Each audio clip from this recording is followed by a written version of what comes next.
Hi guys, ako nga po pala si Jade Jacinto, ang DTF operator ng RPT Bigaraw.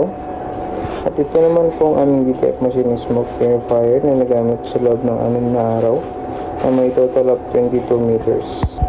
At ito naman po ang aming capping. At ito naman po ang aming printer head. At ito naman po yung tamang proseso ng pag-head clean, which is normal.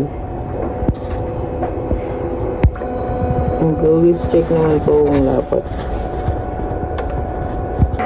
And after head clean, punasan ang wiper.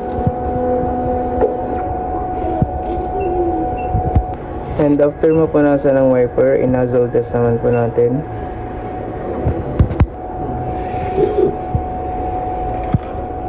After naman po nating ma-nozzle test, check naman po natin kung working or good yung outcome niya. So far, good naman po and working. And regarding naman po at pagdating naman po sa tank in level system ay good naman po. Dito naman po nakalagay ang aming AVR at ang waste tank na na-dispose last Wednesday po. Dito naman po nakalagay ang aming ground wire na connected sa DTF machine. Dito naman po nakalagay ang aming used ink, unused ink, and DTF powder. And yung mga old stocks namin na always ang ginagamit na nauuna po. And of course, regarding naman po sa daily output, ito po yung consumables namin updated.